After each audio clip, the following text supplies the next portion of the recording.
Cher gestionnaire, vous vous dites, écoutez, j'ai une super offre, on fait de la superbe qualité d'accueil, etc., etc. Mais finalement, vous constatez, force est de constater que vous n'avez pas le volume de demande que vous espériez pour pouvoir remplir votre crèche. Vous vous dites, mais pourtant, sur ma zone géographique, bah, il semble y avoir suffisamment de familles par rapport au nombre de places qu'il y a en municipal, etc., etc. Normalement, voilà, je suis supposé remplir sans trop de difficultés. Qu'est-ce qui se passe donc? Eh bien, c'est ce qu'on va comprendre aujourd'hui, mais plus important encore, on va comprendre exactement ce que vous devez mettre en œuvre pour pouvoir résoudre ce problème. Alors, en fait, quels sont les symptômes? Quels sont les symptômes? Comment est-ce que ça se matérialise dans votre crèche aujourd'hui? C'est que vous faites des messages essentiellement sur les réseaux sociaux, par exemple, sur les places disponibles ou sur les inscriptions qui sont ouvertes ou à la mairie ou sur vos flyers, etc. Et finalement, vous ne touchez pas une audience aussi importante que ce que vous l'imaginiez. Et je vais vous expliquer pourquoi dans un petit instant. En fait, les familles qui vont vous contacter, ce sont les familles qui comprennent déjà le fonctionnement des microcrèches et des aides disponibles et des critères d'éligibilité, etc., etc. Finalement, il y a une très grosse partie de parents qui sont sur votre zone de chalandise, qui sont sur votre bassin, mais qui, contrairement à ce que vous pourriez imaginer, vous passez toute votre vie dans la crèche depuis des mois, depuis des années. Mais pour beaucoup de parents, eh bien, ils ne connaissent pas toutes les subtilités qui existent. Ils ne se manifestent jamais, en fait, simplement parce que ils considèrent qu'ils ne font pas partie de votre cible. Donc, vous communiquez, mais ce sont toujours, voilà, plus ou moins les mêmes profils, en fait, qui vont recevoir vos communications, qui vont potentiellement interagir, qui vont potentiellement parfois répondre. Et alors que vous dites, mais il y a pourtant plus de familles que ça qui ne se manifestent pas. OK? Et donc, c'est ça le problème. La vraie cause, c'est que vous avez des parents les parents qui sont déjà informés. C'est une minorité. Ils connaissent l'existence des microcrèches. Ils comprennent le fonctionnement des aides, la CAF, la CMG, etc., etc.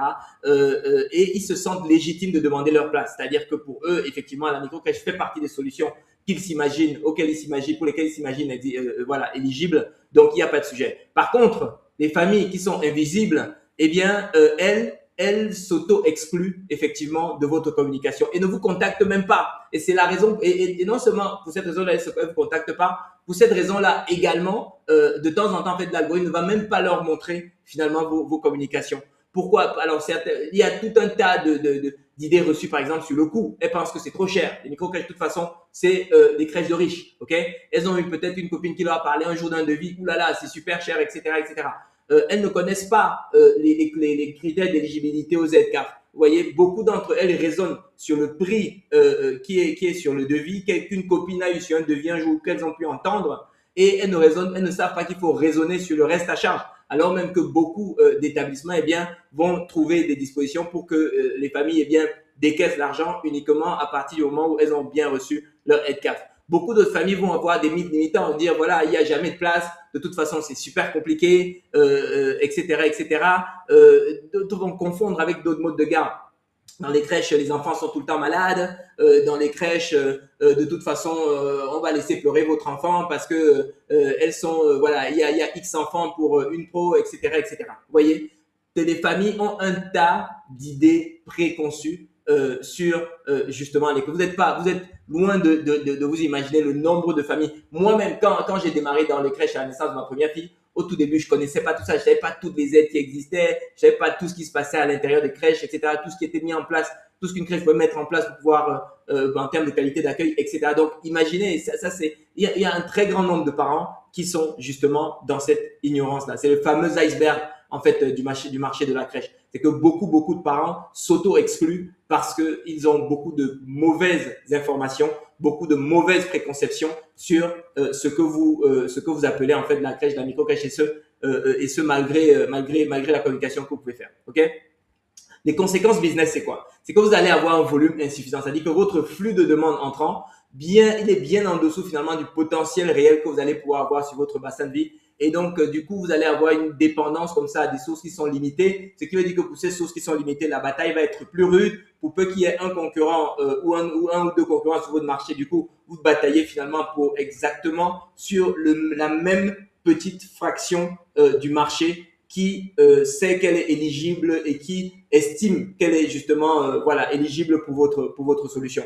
Pour les autres, c'est non, non, non, moi je veux Asmat parce que de toute façon, c'est ce qui est mieux. Mais comment ça que c'est mieux? En fait, les crèches des enfants pleurent, machin. Où est-ce que tu prends ça? Oui. Mais les parents raisonnent comme ça. Et donc, c'est eux qui signent sur le bon de commande. Donc, si vous n'arrivez pas à mettre en place une stratégie qui vous permet en fait de les recapter autrement, bah tant pis pour vous. Deuxièmement, donc dépendance excessive. Votre remplissage repose trop sur la saisonnalité. La rentrée de janvier, le bouche-oreille de quelques familles qui sont déjà convaincues. Voilà, ça c'est une dépendance qui est extrêmement dangereuse pour la pérennité de votre établissement. Opportunité manquée, vous passez à côté d'un grand nombre de parents qui seraient pourtant intéressés s'ils avaient mieux compris votre offre. Et s'ils avaient compris que c'est possible pour eux, s'ils connaissaient le fonctionnement des aides, s'ils savaient tout ce que vous faites pour que ce soit plus facile pour eux au niveau des aides, vous aurez beaucoup plus de parents. Donc, c'est autant d'opportunités qui sont manquées et que vous allez payer cher en places qui sont vides, en chiffre d'affaires, un manque à gagner sur votre chiffre d'affaires et finalement en gestion extrêmement stressante parce que vous savez pas où vous allez. Ok.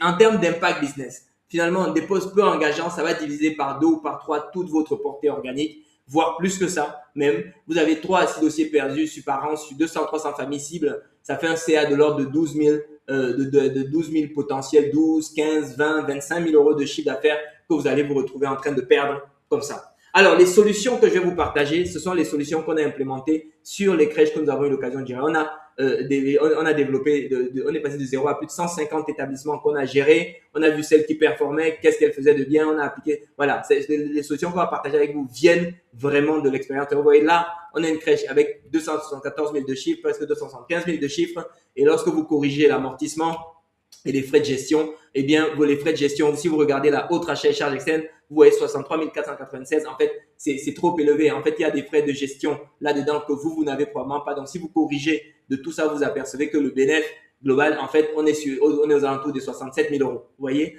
voici un autre bilan. Vous voyez, le chiffre d'affaires, on est toujours sur une co-crèche, presque 290 000 euros de chiffre d'affaires.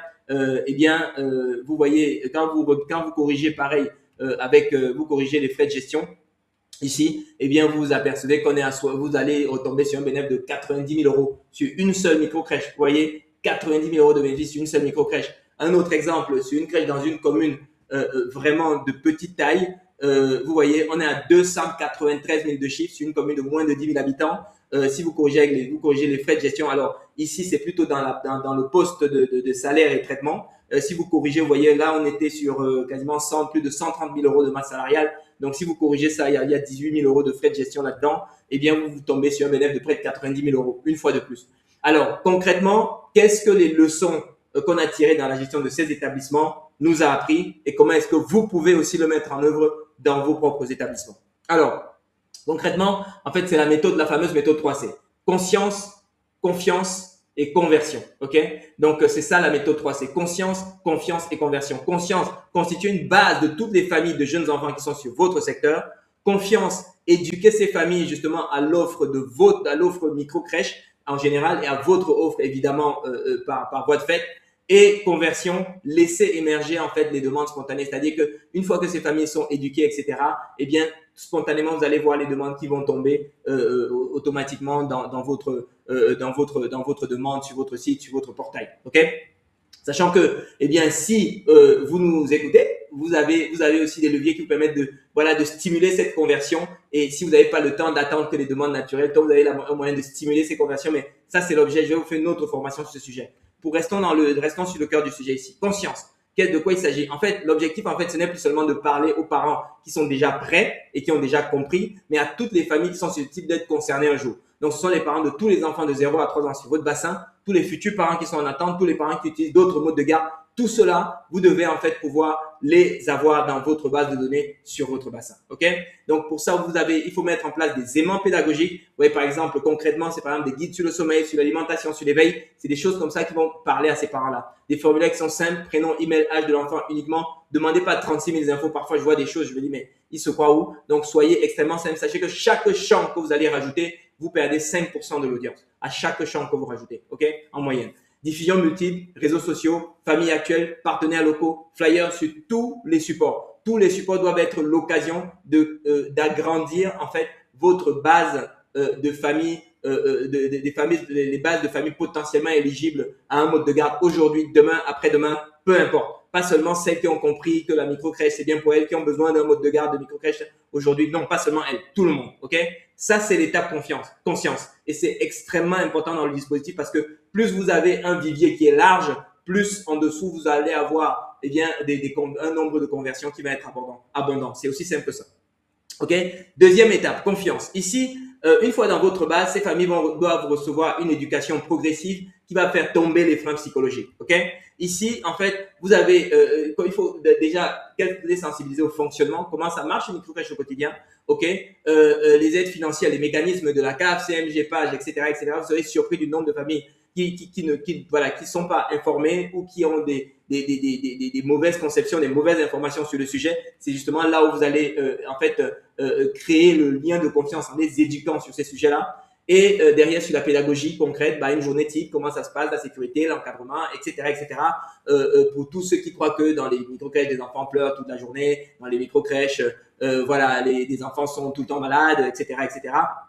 Voilà, et sans voir les autres bénéfices corrélés justement à cet accueil en collectivité. Bref, l'objectif ici, c'est de faire en sorte que toutes les familles se sentent potentiellement concernées et éligibles à votre offre en démystifiant finalement votre proposition de valeur, la proposition de valeur que vous avez en tant que microcrèche. Alors, il ne faut pas seulement leur dire microcrèche is good for you, microcrèche is good for you, parce que vous allez casser justement le facteur confiance, parce que vous ne serez plus en train de les éduquer, vous serez en train de vendre votre dispositif. Donc, il faut également équilibrer ça toujours, comme toujours, avec du contenu à forte valeur ajoutée, du contenu qui présente un intérêt égoïste uniquement pour ces familles-là. OK? Donc, ça, c'est la deuxième étape. Et maintenant, conversion, l'objectif, en fait, c'est de devenir la solution évidente pour ces familles. Au fil des semaines, ces familles vont progresser naturellement vers une demande. Elles se rapprochent soit de leur date de reprise de travail, soit elles vont voir évoluer leurs contraintes, fatigue, organisation, nouveau bébé, papi, mamie ne sont plus disponibles, peut-être que le mode de garde habituel devient défaillant, etc. Elles ont déjà confiance en vous grâce à vos contenus réguliers, ok? Que vous leur dispatchez, que vous leur distribuez à la fois probablement par email, en tout cas c'est ce que je vous recommande. Mais aujourd'hui, comme on a tous beaucoup de mails, eh bien ce que je vous recommande de faire, c'est également de mettre en place justement une plateforme sur laquelle eh bien vous recréez une nouvelle communauté avec ces familles et vous entretenez le lien, vous resserrez le lien de cette façon, ok?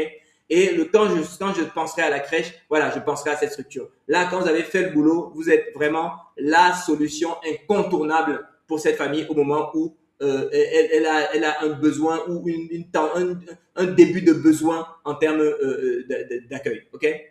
Le résultat, donc plus de demandes de visites, plus de demandes, vous allez voir que les visites sont beaucoup plus qualifiées. Vous allez avoir des familles qui, lorsqu'elles vont venir, vont vous dire non mais c'est bon, m'expliquez pas, j'ai déjà compris parce que j'étais sur, voilà, je suis sur votre communauté, etc. Je vous suis depuis un moment, donc je sais comment ça marche, etc. Vous allez avoir ce type de, et là c'est qu'est-ce que c'est agréable. Qu'est-ce que c'est agréable. Vous allez avoir moins de gens qui vont, parce qu'en fait, dans toute la phase de confiance, vous les avez éduqués, y compris à comprendre ce qui peut être un peu les parties un peu négatives de l'accueil en collectivité. Donc, ils arrivent, ils ont déjà les réponses à tout ça et ils viennent juste vous dire, voilà, faites-moi juste de la simulation pour mon cas spécifique et vous me montrez où je signe, quoi. Vous voyez? Et vous avez donc plus de formulaires spontanés, plus d'inscriptions à des périodes classiques, etc. Pourquoi? Parce que vous êtes la référence. Vous êtes désormais la référence pour toutes ces familles. Et donc, ce que nous faisons, alors j'essaie de tout vous expliquer pour que vous puissiez vraiment le faire tout seul si vous le souhaitez. Mais si jamais vous pensez que vous n'avez pas le temps, vous n'avez pas toutes les ressources, etc., et c'est vrai que ça en fait des choses à faire. Si on veut le faire de manière efficace, eh bien, on vous accompagne de A à Z pour concevoir en fait et positionner et déployer toute la stratégie, toute cette méthode 3C qu'on a mis au point pour les microcrèches dans votre établissement ou dans votre réseau. En fait, ça s'inscrit vraiment dans un accompagnement global où l'objectif c'est d'élever et stabiliser votre chiffre d'affaires justement à ce niveau de 300 000 euros, voilà, pour chercher cette cible de 300 000 euros par an. Parce que c'est vraiment, vous avez vu les chiffres de véritables micro-crèches ou qui effleuraient ces fameux 300 000 euros par an. Et encore, pour moi qui connais leur historique, je sais que tous les leviers n'étaient pas encore activés parce qu'on était parfois un peu débordé par le nombre d'établissements qui avaient à gérer. OK? Et par la croissance, parce que ça s'est fait de manière assez rapide. OK? Donc, finalement, étape 1, constituer la base locale. Donc, création, on va vous créer vos aimants pédagogiques adaptés à votre bassin.